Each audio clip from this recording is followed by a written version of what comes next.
Hello viewers, ಅಮ್ಮ ಅಡುಗೆ ಮನೆಗೆ ಸ್ವಾಗತ. ನಾನು ನಿಮ್ಮ ಮನೆ ಮಗಳು ಶಿಲ್ಪಾ. ಇವತ್ತು ಜೋಳ ಹಿಟ್ಟಿಂದ ಎಲ್ಲ ತರಕಾರಿ ಹಾಕಿ ದಪಾಟಿ ಮಾಡೋದು ಹೆಂಗೆ ಅಂತ ಹೇಳ್ತೀನಿ, ಬನ್ನಿ ನೋಡೋಣ.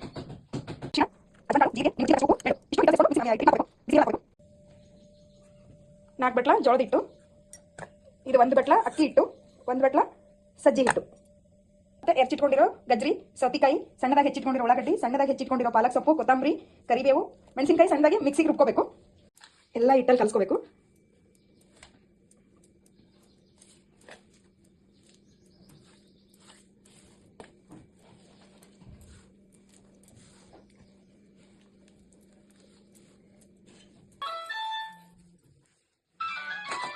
ಈ ತರ ಹದವಾಗಿ ನಾದಿಟ್ಕೋಬೇಕು.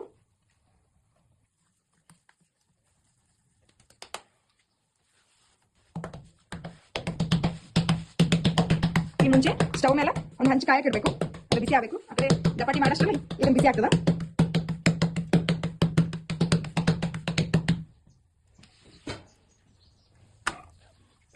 ತವಾ ಬಿಸಿ ಆಗಿದೆ. ಒಂದು ಬಟ್ಟೆ ತಗೊಂಡು ನೀರು ಹಚ್ಚಬೇಕು. ಒಂದು ಸೈಡಿಗೆ, ಒಂದೇ ಸೈಡಿಗೆ ಹಚ್ಚಬೇಕು.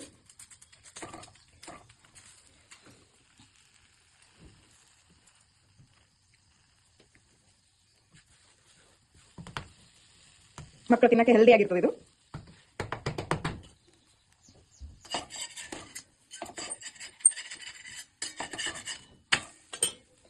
ಒಂದು ಸ್ವಲ್ಪ ಬೇಕಿದ್ರೆ ಎಣ್ಣೆ ಅಥವಾ ತುಪ್ಪ ಯಾವುದಾದ್ರೂ ಹಾಕೋಬೋದು. ಬೇಡ ಅಂದ್ರೆ ಹಂಗೆ ಸುಟ್ಕೊಂಡು ತಿನ್ಬೋದು.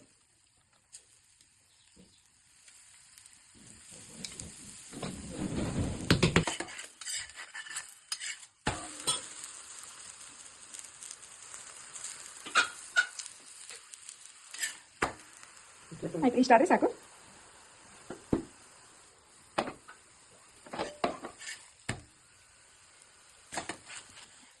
ಈಗ ಬಿಸಿ ಬಿಸಿ ದಪಾಟಿ ರೆಡಿ. ಮಕ್ಕಳು ತುಂಬ ಇಷ್ಟಪಟ್ಟು ತಿಂತಾರೆ ಇದನ್ನ.